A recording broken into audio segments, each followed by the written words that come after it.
வணக்கம் தோழர்களே, நான் சுந்தரவள்ளி.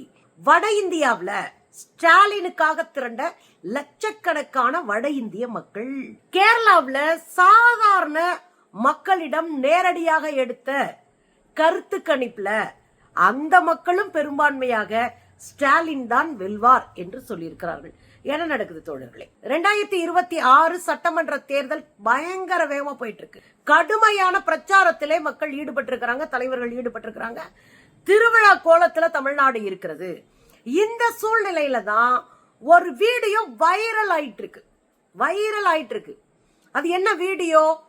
வட இந்தியாவில் லட்சக்கணக்கான மக்கள் திரண்டு ஸ்டாலினை கொண்டாடி தீர்த்த வீடியோ. நீங்க 2 வருஷத்துக்கு முன்னாடி நாம ஒரு மாநாடு நடத்தினோம், சனாதன ஒழிப்பு மாநாடு. அந்த மாநாட்டுக்கு உதயநிதி ஸ்டாலின் அவர்களை நம்ம விருந்தினரா அழைச்சிருந்தோம். அந்த மாநாட்டில் கலந்துகிட்டு டெங்குவை போல, மலேரியாவை போல, கொரோனாவை போல ஒழிக்கப்பட வேண்டிய ஒன்று சனாதனம் அப்படின்னு சொல்லிட்டாரு. இதுல இந்தியா முழுவதும் பற்றி எறிந்தது. இந்துக்களை ஒழிப்பேன் அப்படின்னு ஸ்டாலின் சொன்னதா பொய்யா கிளப்பி விட்டாங்க. சனாதனம் என்பது என்ன? மேல ஒருத்தன் கீழே ஒருத்தன், நான் மேல நீ கீழே, நான் பெரிய ஆளு நீ எனக்கு கீழே, தீண்டத்தகாதவன் தொடத்தகாதவன் அப்படின்னு பிரிச்சு வச்சு நம்மள காலம் பூரா அடிமையா வச்சு, ஊரும் சேரியும் தனியா வச்சு, வேலை கிடையாது, உனக்கு படிப்பு கிடையாது, உனக்கு சுயமரியாதை கிடையாது, செருப்பு போடக்கூடாது, துண்டு போடக்கூடாது, தெருவில் நடக்கக்கூடாதுன்னு இத்தனை அயோக்கியத்தனங்களை செய்ததற்கு பேரு சனாதனம். இதை மதத்தின் பெயரால் செய்கிறார்கள். அதனால நம்ம அதை எதிர்க்கிறோம். அன்னைக்கு பயங்கரமா பற்றி எறிந்த போது பீகார்ல இருக்கிற உயர்நீதிமன்றத்தின் நீதிபதிகள், பீகார்ல இருக்கிற உயர்நீதிமன்றத்தின் வழக்கறிஞர்கள், அதிலும் குறிப்பாக பட்டியலினத்தை சேர்ந்த வழக்கறிஞர்கள் கொண்டாடினாங்க MK ஸ்டாலினையும் உதயநிதியையும். எதுக்குயா அப்படின்னா, அவங்கள மாதிரி அறிவு இருக்கிறாங்க வேணும்யா, சனாதனத்தை எதிர்க்கிறவர்கள் தான் இந்த நாட்டின் தலைமைக்கு வரணும் அப்படின்னு உயர்நீதிமன்றத்தினுடைய வாசல்ல நின்னு பாராட்டி கொண்டாடினாங்க. இதே ஆந்திராவில உதயநிதி ஸ்டாலினுடைய அந்த கட் அவுட்டை வச்சு பாலாபிஷேகம் பண்ணாங்க. SC ST MBC மூன்றும் சேர்ந்த ஒரு இயக்கம் இருக்காங்க. அவங்க சனாதனத்துக்கு எதிராக தைரியமா பேசி இருக்கிறாருன்னு பாராட்டி அவருக்கு பாலாபிஷேகமே பண்ணாங்க. இதெல்லாம் ஆல்ரெடி நம்மளுடைய வீடியோஸ்ல இருக்கு, நினைவூட்டுறேன். இன்னைக்கு என்ன பேசினாங்கன்னு கேக்குறீங்களா? வட இந்தியாவில் தலித் மூவ்மெண்ட் ரொம்ப ஸ்ட்ராங்கான மூவ்மெண்ட், நல்லா ஞாபகம் வைங்க. வட இந்தியாவில் பேசுறதுக்கு, சங்கிகளை எதிர்க்கிறதுக்கு எல்லாம் பயந்து நடுங்கிட்டு இருக்கிற போது களத்துல நின்று அடிச்சு ஆடுற ஒரு கூட்டம் இருக்குன்னா அது பட்டியலின மக்களுக்கான அந்த அமைப்பும் கம்யூனிஸ்டுகளும் தான். வேற யாரும் பக்கத்துல கூட போக மாட்டாங்க. சங்கிகளை பார்த்தாலே ஒதுங்கிக்குவாங்க. அப்படி அடிச்சு ஆடுறதுக்குன்னு பல உதாரணம் சொல்ல முடியும். 4 வருஷத்துக்கு முன்னாடி நியூ டெல்லியில ஆம் ஆத்மி பார்ட்டியை சேர்ந்த ஒரு பட்டியலின தலைவர் 3 லட்சம் பேரை திரட்டி டெல்லியில பௌத்த மதத்திற்கு நாங்கள் மாறுகிறோம் அப்படின்னு மதம் மாறினாரு. சங்கிகளை கதற விட்டாரு. ஹத்ராஸ்ல, உத்தரப்பிரதேசம் ஹத்ராஸ்ல ஒரு குழந்தை, ஒரு 18-19 வயசு குழந்தைய 4-5 பேர் சேர்ந்து கூட்டு பாலியல் வல்லுறவு செஞ்சு கொலை பண்ணி ராத்திரியோட எரிச்சாங்க. ஞாபகம் இருக்குங்களா? அவங்க அப்பா அம்மாவுக்கே தெரியாம ஹாஸ்பிட்டல்ல இறந்து போன அந்த பொண்ணை கூட்டிட்டு வந்து ஒரு 10 நாள், ஒரு வாரம் இருந்திருக்காங்க. அந்த பொண்ணு தூக்கிட்டு வந்து அப்பா அம்மாவை வீட்டுக்குள்ள அடைச்சு வச்சுட்டு போலீஸ் எரிச்சு அதை வீடியோ எடுத்து ஒரு பத்திரிகையில போட்டு அவங்கள பிடிச்சி ஜெயில போட்டு, இவ்வளவு அயோக்கியத்தனம் நடந்த சம்பவத்துக்கு பேர் தான் ஹத்ராஸ். இந்த ஹத்ராஸ் சம்பவத்துல அந்த பெண்ணுடைய வீட்டுக்காரங்களை மிரட்டி, நீங்க இதுக்கு போலீஸ் கிட்ட கம்ப்ளைண்ட் கொடுக்க கூடாது, வாபஸ் வாங்க அப்படின்னு சொன்ன கும்பல் தான் பாஜக கும்பல். எனவே அங்க இருக்கிற வால்மீகி என்கிற சமூகம், இது பட்டியலின சமூகத்துல ஒரு பிரிவு. அந்த வால்மீகி சமூகத்தை சேர்ந்த 900 பேரு நாங்க பௌத்தத்தை தழுவுகிறோம் அப்படின்னு போய் கதற விட்டாங்க. இப்படி பல சம்பவங்கள் வட இந்தியாவில் நடந்திருக்கு. ஒரு ஆசிரியர் வட இந்திய கிராமங்கள்லாம் போய் அங்க இருக்கிற பெண்கள் எல்லாம் திரட்டி அம்பேத்கரையும் பெரியாரையும் பற்றி பாடம் நடத்தினார். அப்படி அவர் நடத்தின ஒரு வீடியோ வெளிவந்து அவரை டிஸ்மிஸ் பண்ணானுங்க அங்க இருக்கிற சங்கி பயல்கள். எல்லாத்தையும் தூக்கி ஓரமா வச்சுட்டு தைரியமா நின்னு அரசியல் அதிகாரத்திற்காக போராடி கொண்டிருக்கிற ஒரு கூட்டம்னா SC ST மக்கள் தான், அதுக்கான இயக்கங்கள் தான். இன்னைக்கு பாத்தீங்கன்னா லட்சக்கணக்கான மக்கள் திரண்டு இருக்கிற ஒரு பெரிய மைதானத்துல மேடையில நின்னுகிட்டு இந்தியாவில ஒரு ஸ்டேட் தமிழ்நாடு, இந்த தமிழ்நாட்டினுடைய முக்கிய மந்திரி, அதாவது முதலமைச்சராக இருக்கக்கூடிய அமைச்சர் MK ஸ்டாலின், அவர் தான் பட்டியலின பழங்குடி பிற்படுத்தப்பட்ட மக்களை எல்லாம் பூசாரிகளாக்கி சமூக நீதியை காத்தார் அப்படின்னு மேடையில பேசுறாங்க. இங்கதான் அருமை தெரியாம உளறிக்கிட்டு இருக்கோம். விஜய் பின்னாடி நம்ம எல்லாம் சொம்படிச்சிட்டு இருக்கோம். ஆனா இந்தியா முழுவதும் பேசு பொருளாக இருப்பது தமிழ்நாடு, தமிழ்நாட்டின் வளர்ச்சி, தமிழ்நாட்டின் முற்போக்கு பண்பு.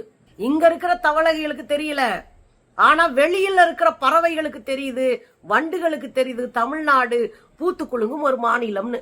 இதத்தான் அவர் மேடையில சொல்றாரு, பாருங்களேன்.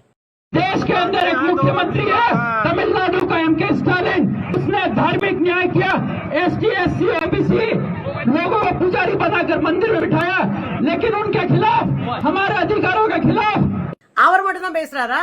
23ஆம் தேதி தேர்தல் நடக்க போதுங்க தமிழ்நாட்டுல. இப்ப தமிழ்நாட்டுல எந்த கட்சி ஜெயிக்கும்?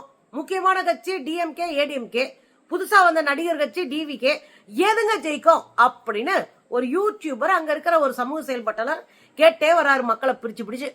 அதுல மக்கள் விதவிதமா பதில் சொன்னாலும் 28 பேருகிட்ட கேட்டதுல 22 பேரு டிஎம்கே தான் ஜெயிக்கும் அப்படின்னு சொல்லி இருக்கிறாங்க.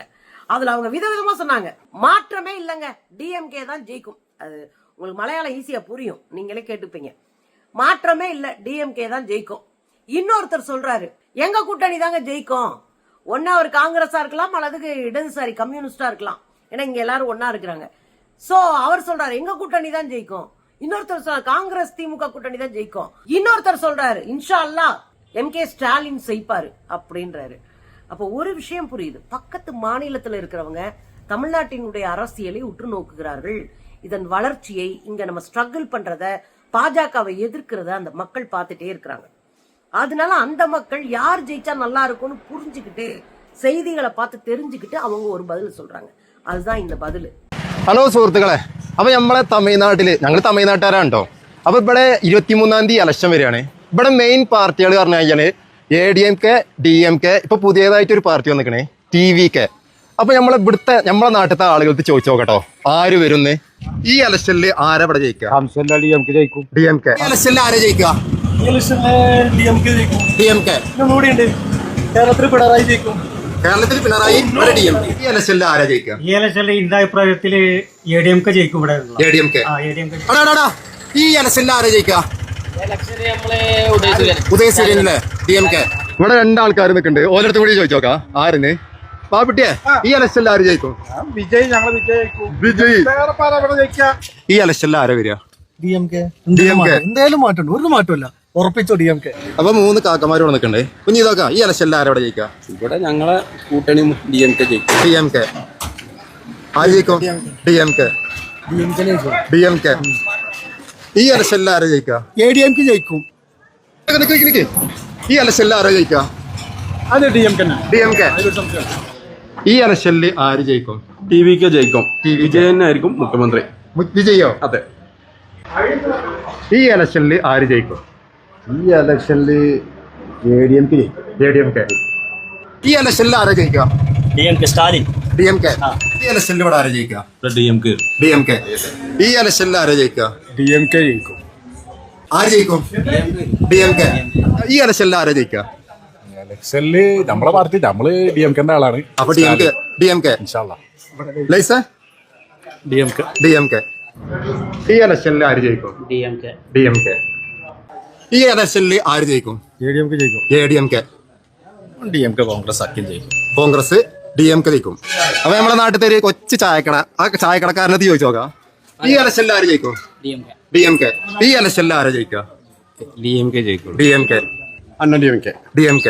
ഈ ഇലക്ഷനിൽ ആര് ജയിക്കും? ഈ ഇലക്ഷനിൽ ദ്രാവിഡമണി DMK ജയിക്കും. DMK. ഒരു സംശയം എന്താ? DMK. ഈ ഇലക്ഷനിൽ ആര് ജയിക്കും? DMK. നിക്ക്. ഈ ഇലക്ഷനിൽ ആര് ജയിക്കും? എനിക്ക് രാഷ്ട്രീയത്തോട് ശബ്ദം പോയിട്ടുണ്ട്. രാഷ്ട്രീയ പാർട്ടികളത്ര ഒരു താല്പര്യമല്ല ഞാൻ.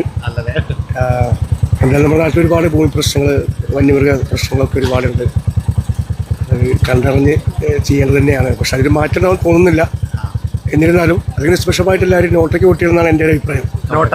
ஆக ஒண்ணுதான் நமக்கு தெரியுது, எல்லா மாநிலங்களும் தமிழ்நாட்டை உற்று நோக்கி கொண்டிருக்கிறது. எம்கே ஸ்டாலின் தான் அடுத்த முதல்வராக வருவார் என்று.